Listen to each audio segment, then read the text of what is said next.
Sounds good. Joe, how you feeling? I'm feeling great. How are you feeling? Good. We want to welcome everybody to River Under the Bridge podcast. Thank you for joining me, Preston Olson. And myself, Joe Perry. We appreciate your time today. We want to get into entertainment first. But Joe, this is something we talked about earlier, and we both thought this was really cool. We wanted to share it with everybody. It's an article from TechCrunch.com. People now watch 1 billion hours of YouTube per day. 1 billion hours per day. That's incredible. It's incredible. Wow. That's so many people going on binges, YouTube binges. And I think of it as another tool for people to interact with each other. And there's so many people doing it now. So many. And the time, there's so many YouTubers, there's so many people that do a vlog or put their videos up, and it's good. And that's what grows a community. That's what keeps it free. Yeah, it's just fresh. It's nice. You can kind of be at any place and at any time in the world on YouTube. Do you know what I mean? Yeah, absolutely. I agree, 100%. So I love YouTube. We both have a channel. We both have a channel. So, if you're listening to this and you don't know that we have a channel, we both have a channel. You can find all of our links on the website. But did you want to move on to the next thing? Yeah, we could, and we could also post in the video description too, our YouTube channels, the links, the link to my gaming one and the link to your personal one. We have a new blog up and some very nice editing on that. Thank you. Absolutely, absolutely. I hope a lot of people go out and see that. I'm going to read a little bit of this. It's not too long. I'm just going to read a portion of this article. It's the full article. There's really not too much here. I guess I can read more than a portion of it. It's 3 paragraphs. Again, TechCrunch.com. A few minutes of short form video here and there can really add up. YouTube's average video length may be quite constrained, but in aggregate, viewers are watching 1 billion hours of its clips per day. That's around 8.4 minutes per day per human, according to some very napkin calculations. But in perspective like that, it's easy to see how we've come to this.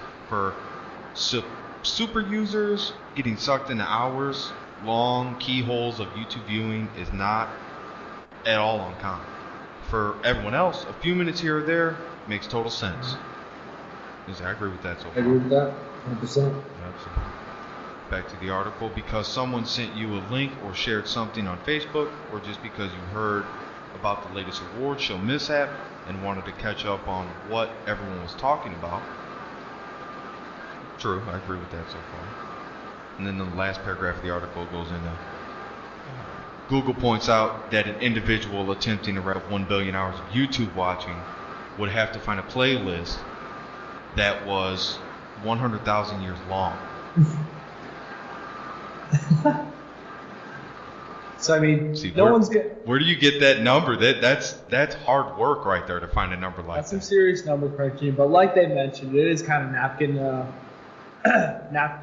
number crunching. But at the same time, regardless, it's astonishing numbers, and we just want to be a part of it. Absolutely, that's all we want. We just want to be a part of it. Awesome. Yeah, and that's the other thing about this article is it goes into a little bit more about, but as you can see above, broken up among the members of an increasingly connected global human society, it's a lot easier to see how we got to where we are today. Regardless, it's a huge number, and one that reflects YouTube's ascent to a primary media distribution platform that others who want a piece of this video pie, including Facebook, will have to work hard to edge up. End of the article. That's so true. And it's very valid to the point of YouTube, to me, is probably the greatest social media tool, and it was definitely an experiment that paid off. Absolutely. In tenfold. Well, Joe, we're going to jump to the next topic here. Let's jump it. And it's Xbox Game Pass, a Netflix-style monthly service coming to Xbox. Woo! Now, this was great. It's going to be $10 a month. Mm-hmm. Okay, for their basic service. Already, I like when I heard that, I said I already like it. Yeah, this is amazing. I don't know about you. I heard that, I said I already like it. This is something we've been dying for. This is gonna. We need this. I feel like this is gonna attract way more gamers who maybe are on a budget, and they figure, well, I play here and there, $10 a month maybe, and then I have access to games like Halo 5, Payday 2, NBA, Soul Calibur, the list goes. They have over 100 games. Over 100 games. You know what I mean? And some people take a long time finding a movie to watch on Netflix now because they do so much. They do so much searching. They're so indecisive. Good luck with the game. Exactly. But at least, you're getting Xbox Live, and to your point, exactly. yeah. And I'm saying you're getting Xbox Live. If you have Xbox Live, and you see something like this, you're looking at that and you're saying, well, I already get $700 a year in free games from having Xbox Live. Then you throw this on, oh, I can get this for $10 a month. Yeah, see ya. That's what I call perfect marketing. That's perfect marketing. Someone who's buying Sony, PlayStation, they're gonna see that and go, okay, well, I hope my company can kind of match up to that. I hope they do. Absolutely. If not, I'm probably jumping ships. And Sony has theirs. What is it? I'm not sure. Sony's PlayStation Now service. Oh yeah, a little bit. Yeah, for $20 a month, you get access to 450 titles. Let's see. Mostly PlayStation, like PlayStation what? 3 games? Or? PlayStation, a lot of them are PlayStation 3 games. More than half. Right. More than half. I would actually say 80%. Based on what I've seen on there. Well, Xbox, we like what you did, and keep up the hard work. Keep up the hard work. Absolutely. And definitely, I found this story on MSN, and it's from Variety. Thank you, Joe. We're moving on to, you know what I love to talk about. Sports. Adrian Peterson, free agent. Dun, dun, dun. Where will he end up? I don't know, but you know what I do know? He comes with a buyer beware. Buyer or beware. I agree, 100%. I still think. I agree 100%. I still think he'll go somewhere regardless. It's AP. It's Adrian Peterson, you know. It's Adrian Peterson. When he plays on the field, he commands respect. Absolutely 100% commands respect because of the way he plays. Very electrifying. He's a highlight reel as soon as he touches the ball. Forget the injuries. Forget the media for a second and just look at his individual body of work. This dude is the real deal. Yes, he is. He's a complete package. Anywhere he goes is automatically gonna boost that team's stock. Oh yeah, those jerseys. People are gonna buy the jerseys. Oh, it will be eaten up. So yeah, Eaten up like grandma's cookies. I guess we'll just keep that posted and follow up with where Adrian Peterson goes in the next podcast and kind of go from there. I really think that too. It's hard to speculate because stranger things have happened. Like, what if the Vikings were to say, you know what, and we're going to give you the money? They could, so you could retire there, kind of thing. Exactly. He'd like playing there, I believe. He said he liked playing there. But we'll follow along on the story, and we'll have to see where it goes. But like I said, anywhere it goes, you're automatically making that team a better team. You have a leader in the locker room, a guy that can catch and run, a physical guy that can block, which is not easy to get at the running back position. But Joe, we'll follow it. Yep. We'll definitely keep tabs on it.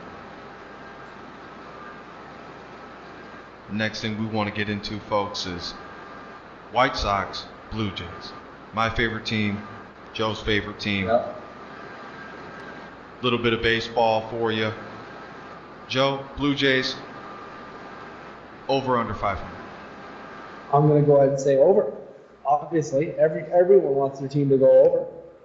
Absolutely. But over. They've been going over. They went over last season. Playoffs, 2 seasons in a row, if not 3. Is it 2? 2 definitely. We're not going to go back too far. We're not too concerned, anyways. Yeah, it's all about right now. now. It's all about right now. I agree with that. On our show, it's all about right now, to be honest. It's all about right now. So, over 500. We got a strong lineup as long as everyone can stay healthy, as everyone says and likes to know. So, we still have Jose Bautista. So, great player. Home run hitter. He's a great player. And how about yourself? Well, first I'm gonna agree with you. Uh-huh. Okay, I'm gonna agree with you and say that yes, they're gonna go for 500. I was disappointed with the Blue Jays not going to the World Series last year, but that's a different story. The choke. Because they had a great team last year. I like the team. I like the fan base. And I'm partial to my White Sox. Mm-hmm. But the Blue Jays are a well put together team, good management, great front office. Players are friendly. And I'll tell you what, like you said, Jose Bautista, you can't go wrong. No. You'd want him on your team. You know what I mean? You would absolutely want him on your team. I would have to then follow up and say that the pitching is what I look at the Blue Jays and say, how far can you go in the playoffs? And we'll have to watch this season and, see how they progress. Right. But it actually looks like they can be a better team than 500. I agree. I'm gonna go over to my White Sox and say that yes, I'm partial to them, but I do truly believe we will go above 500.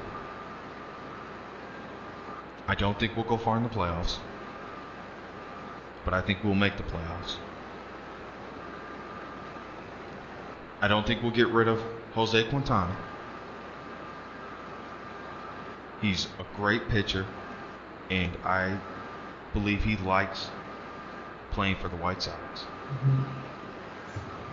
When you love your job, you never have to work. You love your job. You love your job. Exactly. Exactly. You never have to work when you love your job. It works itself. You don't even use the word work. So. I agree.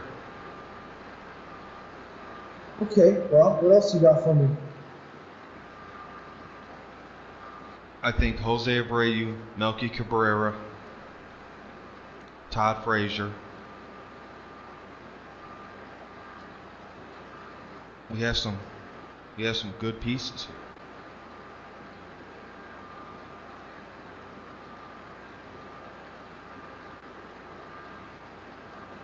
I think in the long run, especially when you get into, now we're talking August.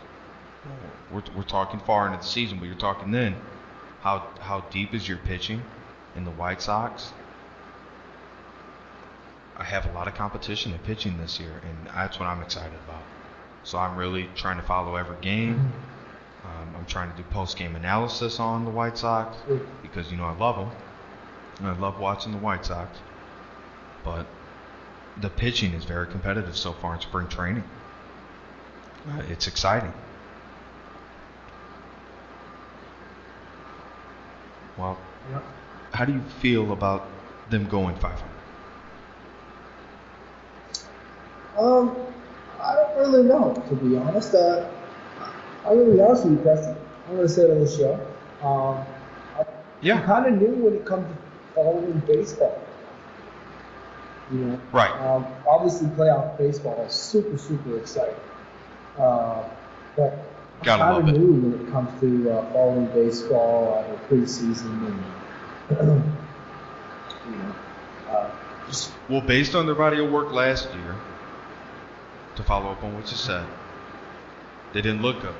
okay.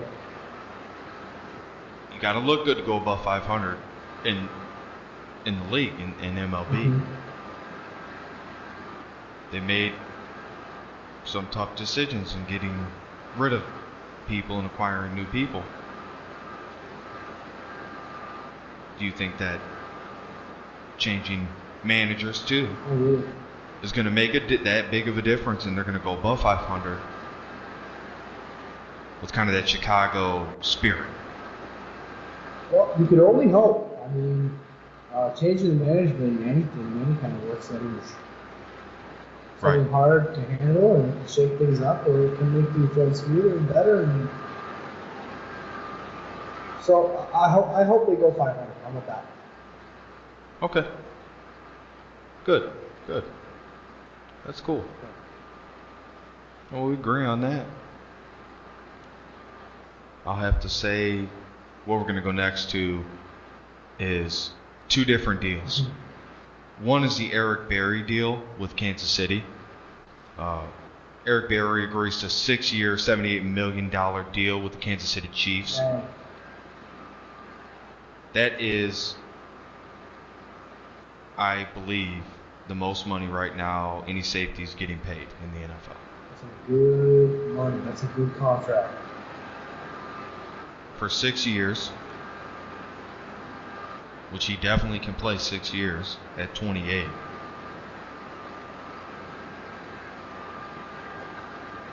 He will be a big factor for this team. Safety's an awesome position.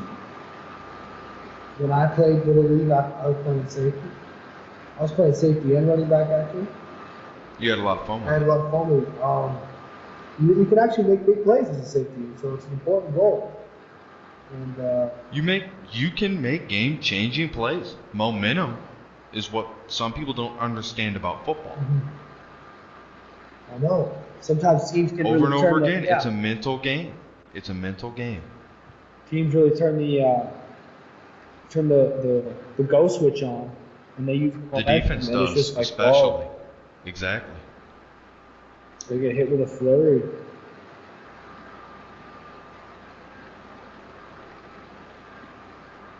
I think Eric Berry signing with the Chiefs, 6-year deal, a ton of cash, is a good deal. For the Chiefs, good deal.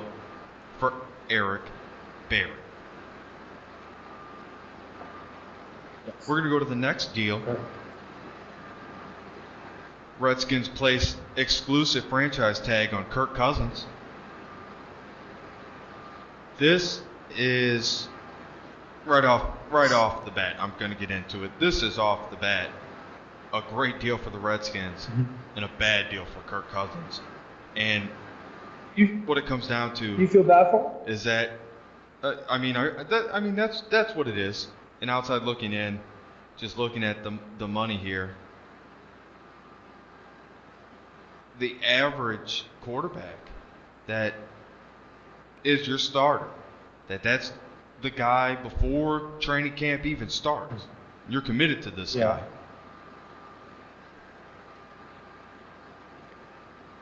Gets an average of $100 million.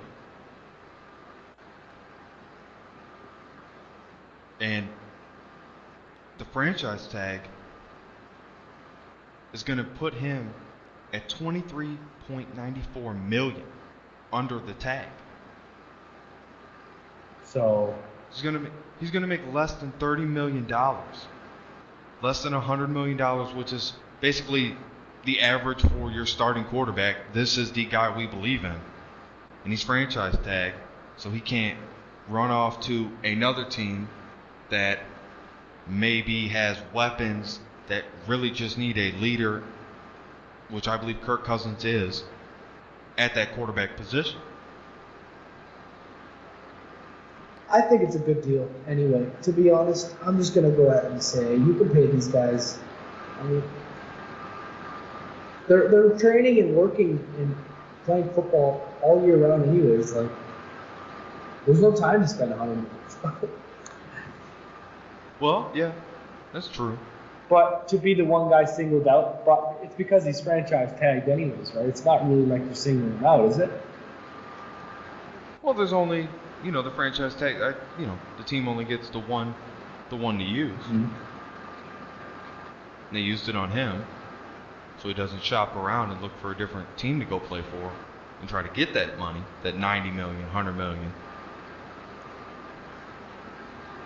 Which is smart on their part. But I think that, if it's the average, you see Aaron Rodgers. I mean, Jay Cutler had a huge deal. I mean, you see these quarterbacks, and I look at Kirk Cousins and I say, well, he got to the playoffs with less talent. Right. So, that's just one of those things that stands out to me. But I agree with your point to a certain extent. But I think that's good.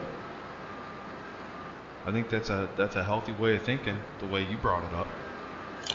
All right, well, enough about these athletes and their money. Why don't we move into something a little more exciting, something crazy we call March Madness. Yes. We're doing it pretty early, but we're still going to do it. It might change as far as we know coming March and the tournament's actually on, but we're going to do our Final Four as of now. Right. It's because since it's the last day of February, right, and we don't want to be late to the party. Mm-hmm. We'd rather be early this year. Always told, we're going to be really early because I was told if you're really early, you're on time. So that's how we're gonna play. Okay, I like that saying. Joe? Yeah. With that being said, yes, sir. Would you like me to go first with my Final Four? Tell you what, why don't you go ahead? Go ahead and go first. All right. And I appreciate your critique as well of my Final Four. Likewise. But we'll start my Final Four off. Yeah, absolutely. Absolutely. But, we'll start my Final Four off like this. We'll start with the West. Okay. The Wild West. And I believe Florida State comes out of the Wild West. The South is going to be tough, but I'm going to go with UCLA. In the East is, out of all, the second toughest because it has a defending champ in there, Villanova. Yep. I'm going to pick them to come out of the East. Midwest, the hardest one for me to pick out of the Midwest, which I believe this is the first toughest tournament to come out of the Midwest. This section of the tournament is very, very tough. There's Duke, there's Kansas, there's Wichita State, Michigan State, Kentucky, Minnesota, and Virginia Tech. Mm-hmm. Don't forget Marquette or Seton Hall can get in and make a run. But I'm going to go in the Midwest with Duke. Awesome. Good four choices. This is going to be such an exciting tournament. Pretty much every day after work or even during work, I'm going to be running home to get to the TV and watch this. Absolutely. A lot of our podcasts and our YouTube content is probably going to be March Madness inspired. And so I'll just go ahead and start with mine. Out of the East, Big East, I got Villanova. Okay. All right. Midwest, I went with Kansas. Good. Yeah, I'm going one Choice. seed versus one seed, but I'm doing it for a reason. I feel like both these teams are really strong, and they're really strong every year. And that's Absolutely. that. It could change come the tournament, but I guess we'll see. Very valid. West Coast, I have Oregon. I feel like they're going to Okay. do it this year. Wow. And then I chose UCLA. Now, UCLA, they're in the third seed right now, but they're actually, they moved up. And I don't know, I feel like they're going to come out really strong. And I guess I always kind of wanted to go to UCLA, so throw UCLA up there. And you told All me right. you feel like they could possibly win the whole tournament. So I do. Yeah, before the show, I definitely mentioned that to you yeah, that, well, they could come out of there unscathed, just like Kansas could. They could end up playing against a team they just outmatched, because basketball is all about the matchups. It's all about college basketball is all about the matchups, yes, for the most part, and then it turns into runs. Who can get the longest run, the most points without the other team scoring as much. yeah, So momentum plays a big part. But I think the core of college basketball, to me, is really it's fundamentals. It's simple. It's fundamentals. It's you definitely want to have the best matchups on paper, and then go out there and execute. execute. And the tournament is so nerve-wracking. Oh, it's very nerve-wracking. It's very I nerve-wracking, have, especially for these players that are in it. yeah, I mean, And they all play hard. You notice that the type of play from the regular season, you know, is so different, so much more intense in the environment and the oh yeah, atmosphere. the intent is way It's different. just wild. It's great. I love it. I think Kansas and UCLA would be a great Agreed. championship game. I think it would be a great championship Agreed. I game. think that would be amazing. Oh, absolutely. Now it's time to do our weekly face-off. And this week's face-off, Joe, is going to be great. It is good. Because we have a game that we've played in For Honor Beta, which is, now you can buy it. It is out, but the open beta of For Honor. And then we have Ghost Recon Wildlands beta. So we're going to compare these two and see if the For Honor beta versus the Ghost Recon Wildlands beta is better. Right. How do they match up? Absolutely. Well, I think in yeah. the For Honor beta, it's all about attacking. These games turn into quite a bit of button mashing. The graphics are great. Going over to Ghost Recon Wildlands beta, it's got good graphics. The driving could be improved, but the shooting is really unique in the mechanics of how you can move on the walls, so much forestry, and a lot of water, a lot of places to kind of explore in that game. The map is bigger than the map in Fallout, Yeah, that's crazy. and I think that's a really good selling point too. But I'm gonna go with Ghost Recon Wildlands beta over the For Honor beta, just for basically the reasons I mentioned. But Joe, go ahead with what your take. This week for the face-off of the week, we have 4 Honor Beta versus Wildlands Beta. Let's go Recon. So 4 Honor, like you said, it's pretty button mashy. Yes. Kind of repetitive. And Yep. those type of games, dating all the way back to the PlayStation 2 with Lord of the Ring games, they're very repetitive, but they can be fun in moderation. You know, a lot of those games are multiplayer, so two people at your home. So it's kind of like if you have a friend over, throw that in for a little bit. But if you're by yourself, I wouldn't probably play it. But good graphics, good interface, it's fun, It kind of brings you back to the medieval scene, and it's it's kind of like a out. big Soul Calibur. And then for Ghost Recon Wildlands, well, this is an open world. This is something unheard of. Military style open world. This is real. Awesome. Where do we This sign is up? real. It's good. This sounds so cool. Very rich. So you can actually team up with 3 people online. So there's the 4 of you, and you can go to various missions and heists, and it's a lot of turf wars as well. And like you said, the driving could be improved, but I think the driving, they kind of left it kind of like a reckless feel to give it a little more edgy, fun feel. So it's not so serious because and they don't want you spending all your time in the car. Yeah, in an MMO like that, there's a lot to work on, and it's hard to kind of just pinpoint just the driving. So for this week, for the face-off, for the 2 games, I'm going Ghost Recon Wildlands beta. Check it out, people.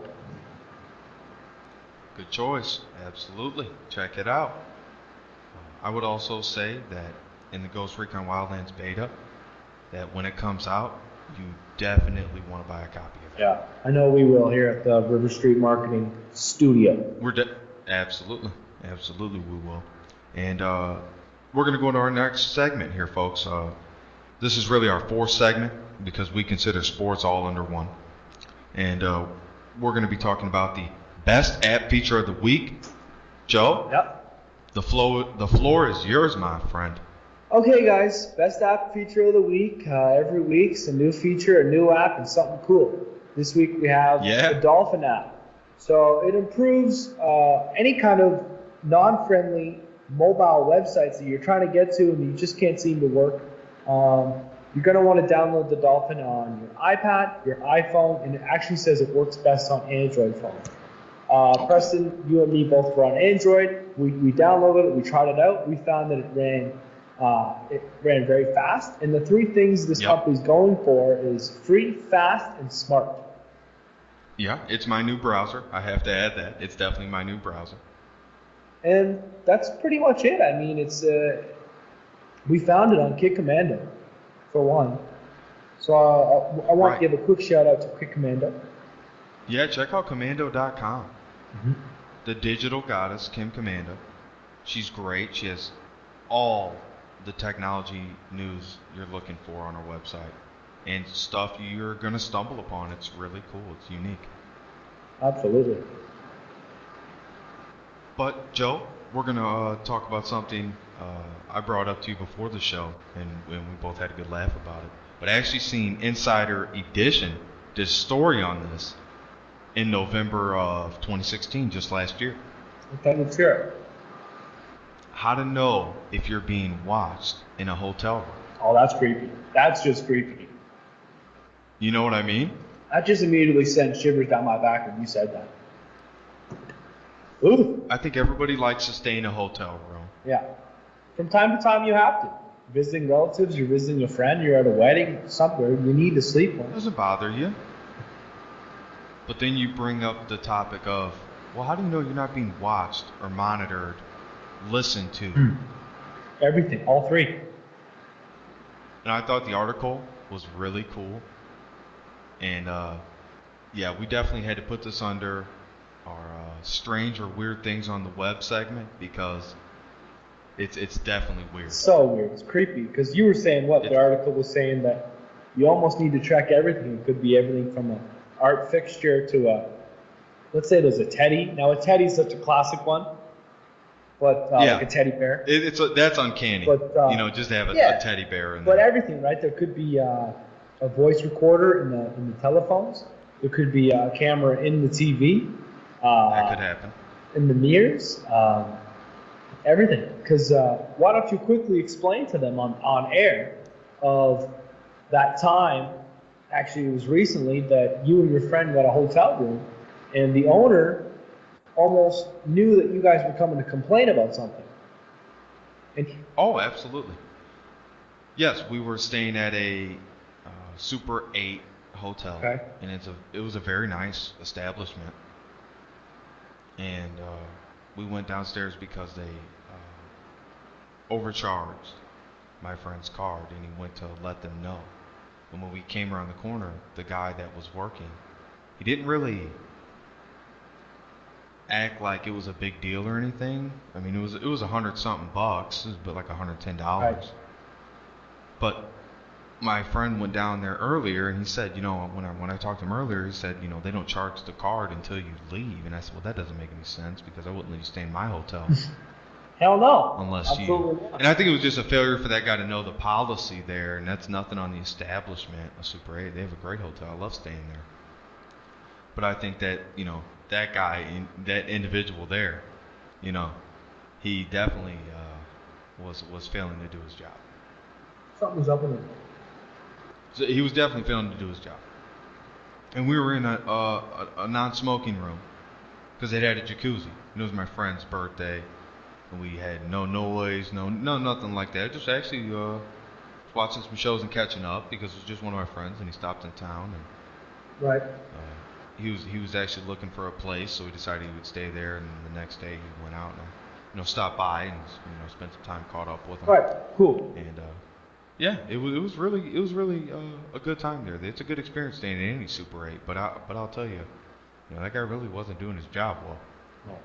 But yeah, I just felt when we came around the corner, he brought up something else about and you're not smoking in the room, right? And it was funny he mentioned that because it smelled like smoke in the hallway, Okay. but we weren't smoking in the room. So I thought that was weird. Yeah, something was up, and there's a good possibility he was listening in to what you guys were saying and what you guys were doing. There's a good possibility. I don't know. I don't know. I think it was weird. Why bring that up? What does that have to do with anything? I'm not too sure.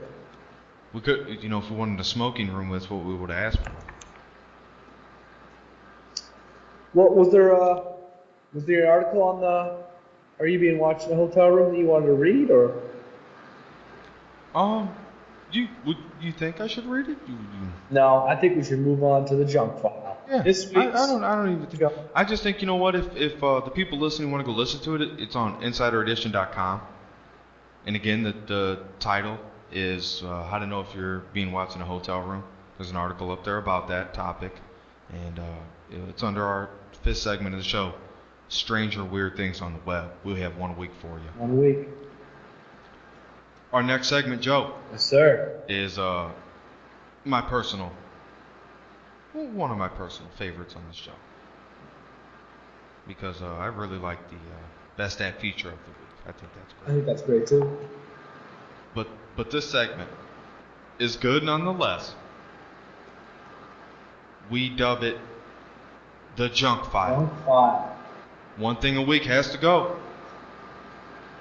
It sucks to do this it. Week, Joe.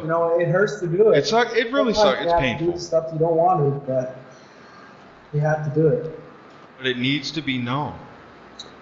Well, I'll go ahead and kick it off. This week for the junk file, we have value menu chicken nuggets. Absolutely. They have to go in. They have to go. It's filed until they redeem themselves. Until they redeem themselves. So we're giving them a chance because we like our chicken nuggets. Preston, you like your chicken nuggets? Absolutely. You like chicken noodle soup? When I would go to any fine restaurant establishment, I would get 20 chicken nuggets as a kid. I wouldn't get any sandwiches, and I would just get about 20 chicken nuggets. Right. Absolutely. Well, I just think this is so fitting for the value menu chicken nuggets to go into the junk file until they have to redeem. They have to redeem themselves. We're sick of the taste. It tastes like cardboard. I don't care what the price is. The taste is not appealing. Not one bit. Not one bit. It's junked. It's like cardboard or something. Like little deep fried cardboards. And I don't think that's chicken, Preston. I don't know. I don't think that's chicken they're serving. It's so processed anymore, I don't know. I don't even think that's chicken. For the price, it can't be nice.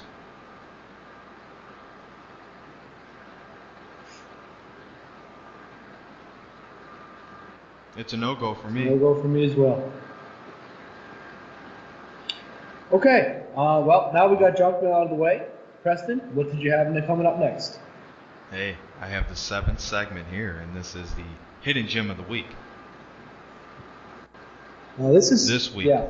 This week's hidden gem is a doozy. I was just definitely gonna a say doozy. this is something you guys kind of want to listen up to. If the first half of the Bingo. Well, if the first half of the podcast didn't interest you, this will.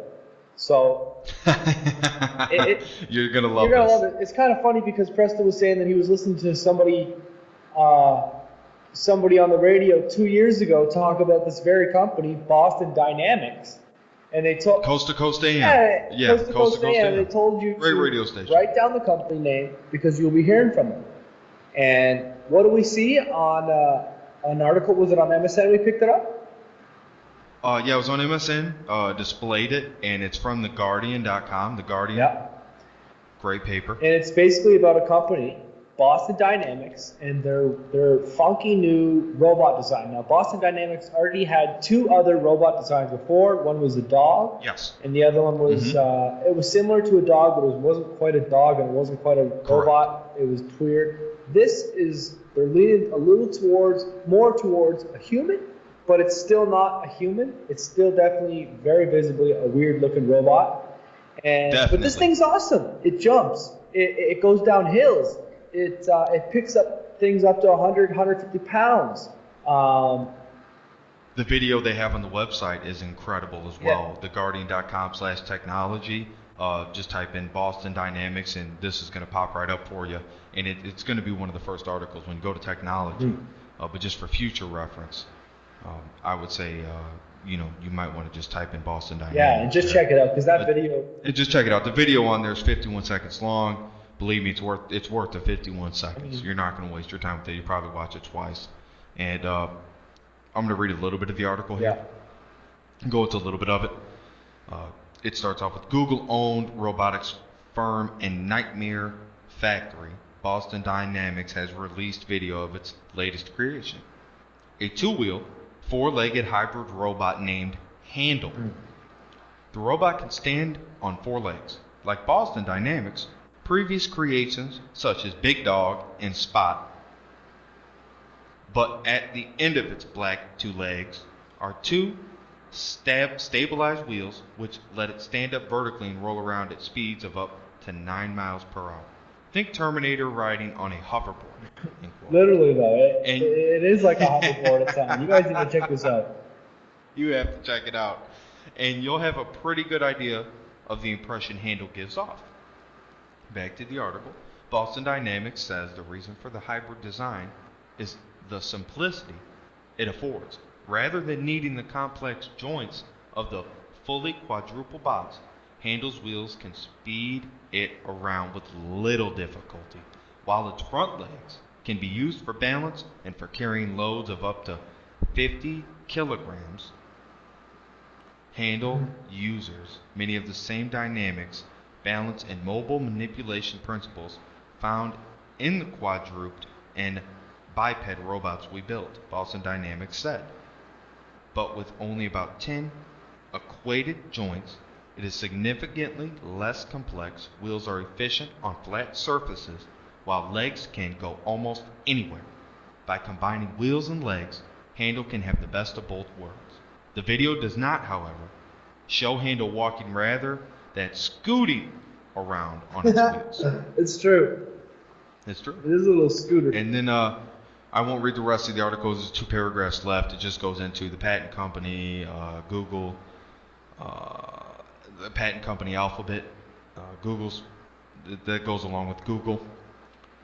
They're looking to kind of work with Boston Dynamics here, so I thought that was interesting. But definitely read the article. The article's great. There's a little bit more to it. I won't get into it, but it's a great article on the Guardian. Again, a great paper. Joe, is there anything else you want to add on the robot? I just wanted to say that a few of the comments were that the robot's kind of sending off a terrifying vibe, like a scary vibe, like with the technology is getting too far advanced, and people are getting scared that things like iRobot and such will happen. And you know what? So be it. Moving on. Yeah, moving on. Absolutely. I agree with you, and I'm glad you brought that up.